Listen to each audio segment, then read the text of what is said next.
Alusiones, imágenes y símbolos. ¿Cómo estudiar la profecía bíblica?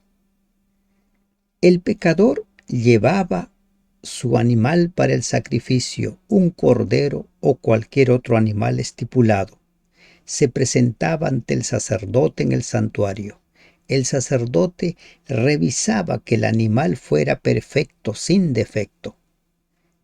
El pecador ponía las manos sobre la cabeza del animal y confesaba todos sus pecados. Simbólicamente sus pecados eran traspasados al animal, quien era sacrificado, y en la sangre del animal sacrificado, simbólicamente, sus pecados eran trasladados al santuario, para que una vez al año, en el día de expiación, sea completamente eliminado. Buen día, hermano y hermana de esperanza. Damos gracias al Señor que nos permite ingresar al estudio de la lección 6, entendiendo el sacrificio. Oremos. Te damos gracias, Dios, porque nos das la gran oportunidad de iniciar el estudio de una nueva lección. Entender por qué tú estableciste el sacrificio de animales, qué querías enseñar a tu pueblo y cómo es que nosotros debemos entenderlo. Te pedimos que nos instruyas, te pedimos que nos ilumines. En el nombre de Jesús te lo pedimos. Amén. ¿Cuál era el propósito de los sacrificios? ¿Por qué Dios le pidió a Moisés que levantara un tabernáculo? ¿Por qué se estableció todo el ritual de los sacrificios? ¿Por qué Dios miró con agrado la ofrenda, el sacrificio de Abel, pero no el de Caín? ¿Por qué? Tómese un tiempo para memorizar Apocalipsis 5:9. Este versículo nos va a acompañar en nuestro estudio. Y cantaban un nuevo cántico, diciendo: digno eres de tomar el libro y de abrir sus sellos, porque tú fuiste inmolado, y con tu sangre nos has redimido para Dios de todo linaje y lengua y pueblo y nación. ¿Por qué es alabado, adorado el Cordero de Dios? ¿Por qué es digno de recibir la honra y la gloria? ¿Por qué era el único digno de abrir los sellos del libro? Porque Él fue inmolado, porque Él cargó con todos nuestros pecados, porque es el único que puede hacer que nosotros logremos la salvación. Cientos de animales muertos cada día, un río de sangre surgiendo del lugar donde son sacrificados. No estamos hablando de un matadero de animales, ni de una pandemia que obligue a sacrificarlos. Hablamos del santuario y el templo del pueblo de Israel. Son sacrificios ordenados por Dios mismo. ¿Por qué tanta crueldad? ¿Por qué tanta muerte de animales inocentes? Todos ellos señalaban a un único Salvador. Cada sacrificio cruel hablaba del amor de aquel que murió por mí, Jesús, el Cordero de Dios. El objetivo de nuestro estudio de hoy: estudiar el significado bíblico de los sacrificios desde el sacrificio de Abel hasta el sacrificio profetizado por Isaías 53, el sacrificio del Cordero de Dios. Vamos a dividir nuestro tema, los 5 temas que nos ocupan en esta lección, en 2 partes: el significado de los sacrificios y Jesús, el Cordero de Dios. ¿Cuál es el significado de los sacrificios? ¿Por qué Dios acepta un sacrificio y no acepta otro sacrificio? ¿Por qué Dios le dice a Abel que ha sido acepto su sacrificio y por qué no el de Caín? En el libro de Isaías, en el capítulo 1, encontramos nosotros una situación realmente en la cual Dios manifiesta que no quiere saber nada de los sacrificios de ese pueblo. Sacrificios inútiles. Contrastar dos ideas puede resultar muy instructivo. Por ejemplo, se puede aprender mucho acerca de la perspectiva bíblica del sacrificio a la luz del rechazo que Dios hizo a los sacrificios de su pueblo. ¿Por qué? Dice Isaías 1:11, ¿para qué me sirve, dice Jehová, la multitud de vuestros sacrificios? Hastiado estoy de holocaustos y carneros y de cebo de animales gordos. No quiero sangre de bueyes, ni de ovejas, ni de machos cabríos. ¿Por qué Dios rechazó estos sacrificios? ¿Por qué en el libro de Hebreos dice que hay oraciones que no son aceptos por Dios? ¿Por qué? ¿Por qué Jesús dice que cuando cuenta la historia del publicano y el fariseo, por qué dice que el publicano descendió justificado, pero no el fariseo? ¿Qué es lo que marca la diferencia? ¿Por qué al pueblo de Israel en el tiempo de Isaías se le dice que no quiere, estoy hastiado, ¿para qué me sirve la multitud de vuestros sacrificios? Dios instituyó el sacrificio animal como una forma de adoración. Sin embargo, llegó a decir que estaba hastiado de esos sacrificios, pero poco después dirá, sus holocaustos y sus sacrificios serán aceptos sobre mí. Isaías 56:7, cuando habla acerca de que las puertas están abiertas para los gentiles. Los sacrificios eran gratos a Dios o le desagradaban. ¿Qué es lo que hacía que un sacrificio sea grato y otro sacrificio no sea grato? Con el ejemplo de Caín y Abel podemos responder a la pregunta. El sacrificio de Abel fue grato, el de Caín no. Nos dice Génesis capítulo 4 versículos 3 al 5. Miró con agrado el sacrificio de Caín, de Abel, pero no el de Caín. El problema no estaba solo en el tipo de sacrificio. La actitud con la que se ofrecía determinaba la calidad de la ofrenda. En una ocasión Jesús le dijo a sus discípulos, si tú estás llevando tu ofrenda al templo y te acuerdas que tienes un problema con tu prójimo, ve, soluciona tu problema y luego presenta tu ofrenda. La actitud, la razón, la motivación de por qué ofrecemos nosotros la ofrenda, el sacrificio, es determinante para ser acepto o no acepto por Dios. Caín, como los israelitas del tiempo de Isaías, no deseaba poner su vida en armonía con Dios, ni veía en su sacrificio un significado salvífico. Abel, por el contrario, se reconocía pecador y reconocía al Cordero como su sustituto. Y algo más, Dios es quien da las instrucciones de cómo debe ofrecerse los sacrificios, las ofrendas. Dios. Y además de ello, Él establece posteriormente en el libro de Deuteronomio que cada adorador, que cada persona que se acerque a Él debe circuncidar su corazón. Por eso encontramos nosotros en el Salmo 51:17, donde se nos dice que los sacrificios de Jehová son el espíritu quebrantado, el corazón contrito y humillado. Allí es donde radica el rechazo o la aceptación de los sacrificios. Por otro lado, los animales, la sangre de toros y machos cabríos. ¿Dónde estaba el valor de esta sangre? Dice Hebreos capítulo 10 versículos 3 y 4, pero en estos sacrificios cada año se hace memoria de los pecados, porque la sangre de los toros y de los machos cabríos no puede quitar los pecados. No puede. No había poder de limpiar los pecados en la sangre de los animales sacrificados. Y aquí se está refiriendo al día de expiación.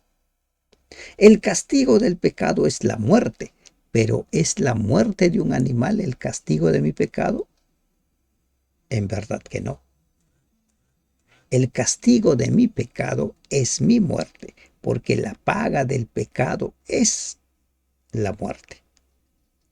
Tú y yo estamos condenados a morir como consecuencia de nuestro pecado. Entonces surge una vez más una pregunta. ¿Por qué sacrificar animales que no pueden quitar nuestro pecado? ¿Dónde está el sentido? ¿Por qué sacrificar animales inocentes? Estos animales eran símbolos y es eso lo que se perdió de vista allí en los tiempos de Israel, en los tiempos de Jesús.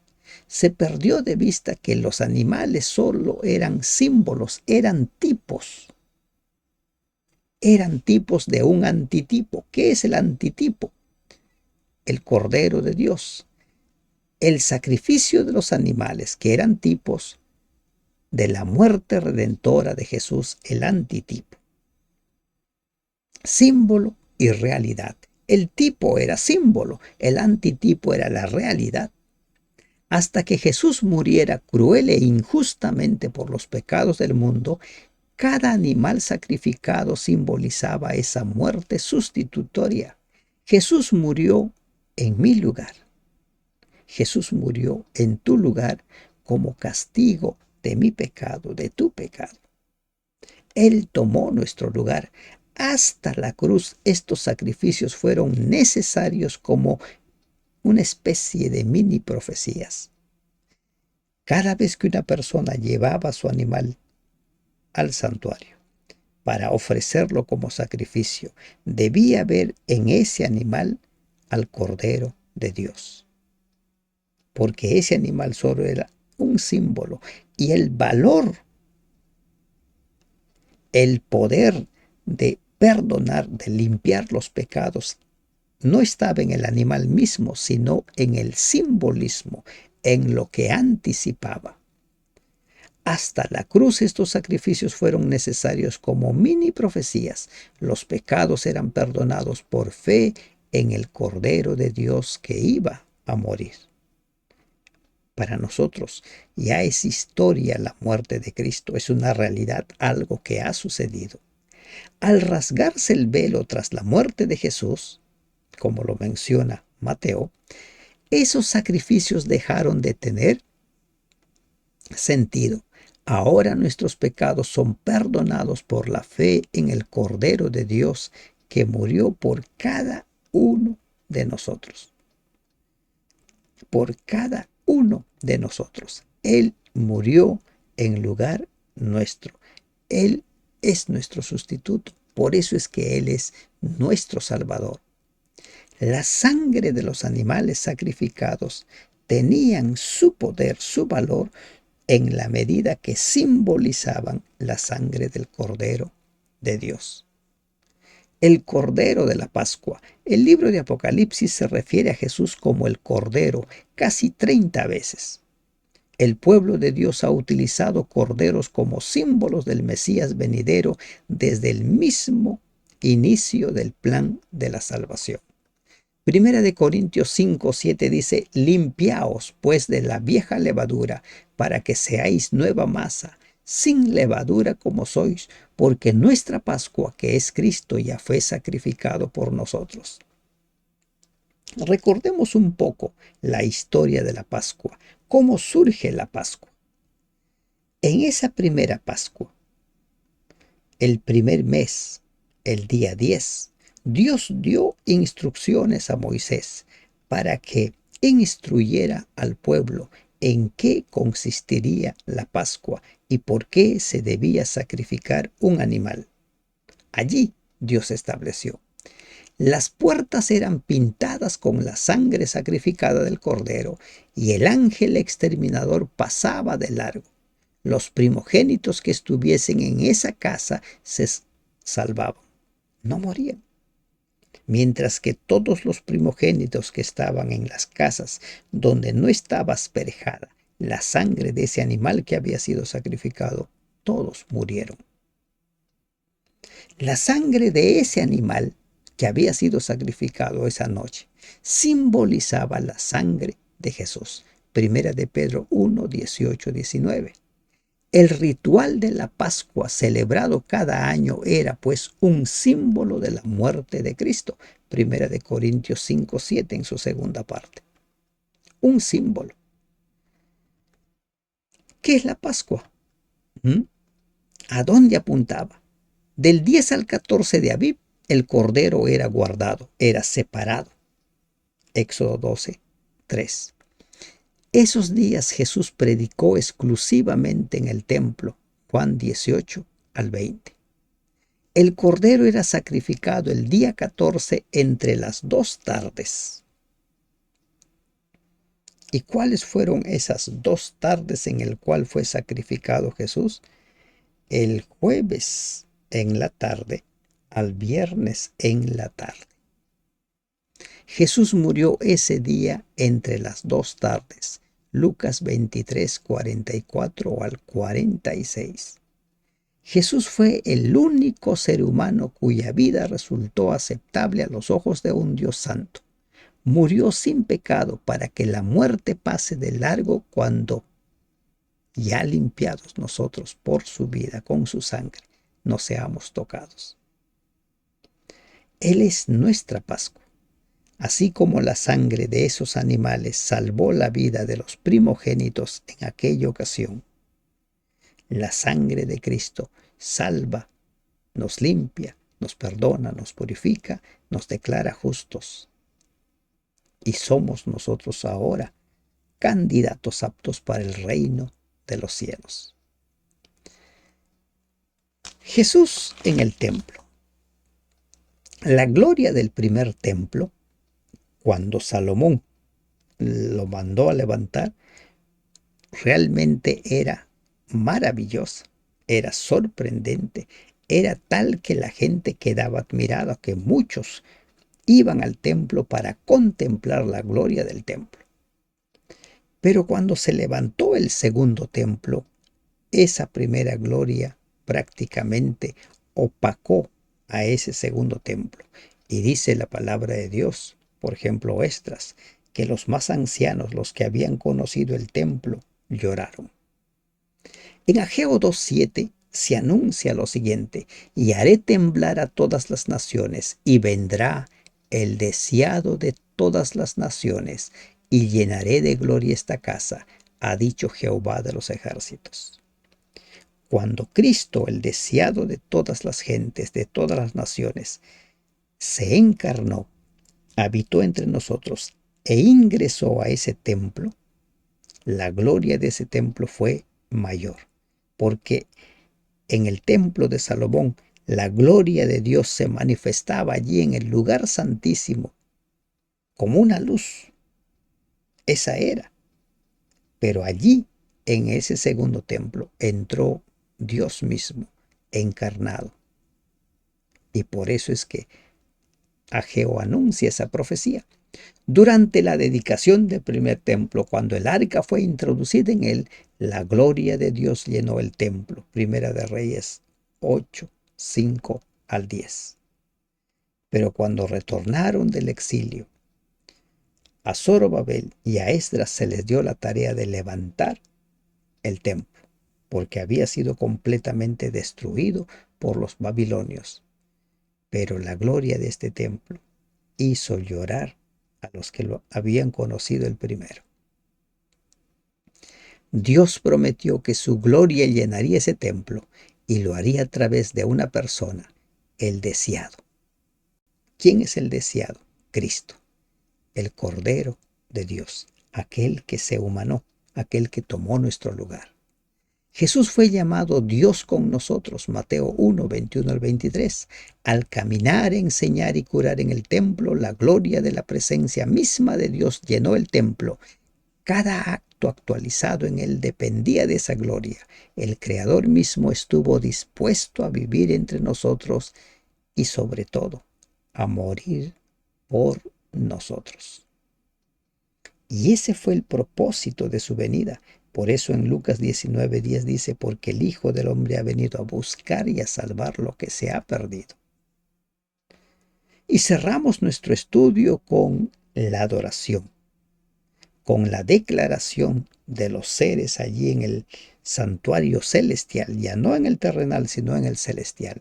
Decían a gran voz, el Cordero que fue inmolado es digno de tomar el poder, las riquezas, la sabiduría, la fortaleza, la honra y la gloria y la alabanza. Apocalipsis 5:12.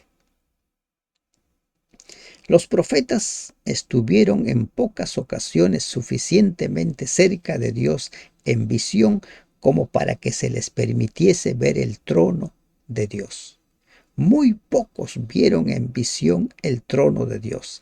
Entre ellos tenemos a Ezequiel, a Juan el apóstol y Isaías, pero no fueron los únicos. 3 profetas, Ezequiel, Isaías y Juan, pudieron contemplar con mayor detalle. También en el libro de Reyes se menciona a Micaías, quien ve el trono de Dios. Moisés también pudo ver, pero estos 3 vieron mayores detalles. En Apocalipsis 4:8 e Isaías 6:1-3 encontramos cierto paralelismo. Contemplaron ángeles que alababan, Santo, Santo, Santo. ¿Qué es lo primero que se hacía allí en la sala del trono? La adoración. Es lo primero que escucharon Isaías y lo mismo que el apóstol Juan. Isaías se sintió indigno y Juan lloraba por no haber nadie digno. Isaías 6:5, Apocalipsis 5:4. A Isaías se le quitó su pecado y Juan contempló al Cordero inmolado por su pecado. Isaías 6:6-7, Apocalipsis 5:6. Nuestra indignidad realza la dignidad del Cordero. ¿Cómo así? Al ser inmolado, Jesús demostró 2 cosas. 1, que Dios nos ama tanto, al punto que Él se sacrificó por nosotros. Y 2, que nuestra condición como pecadores es tan grave y desesperada que solo mediante la cruz podemos ser salvados. Solo mediante la cruz. ¿Cuál es el significado de los sacrificios? El significado de los sacrificios es que Dios tuvo que encarnarse para morir como el Cordero de Dios. Todos los sacrificios desde Abel hasta la muerte de Jesús, todos los animales que se sacrificaron apuntaban al Cordero de Dios. ¿Qué hemos aprendido en esta lección? Hemos dividido nuestra lección en 2 secciones. El significado de los sacrificios. Y estos sacrificios pueden ser gratos o ingratos. ¿De qué depende? De qué es lo que nos motiva a dar ese sacrificio. Los sacrificios del santuario, los corderos y demás animales, solo eran símbolos que apuntaban al sacrificio del Cordero de Dios. Hebreos 10:3-10. Y el Cordero Pascual, Cristo es nuestra Pascua, el único que puede salvarnos.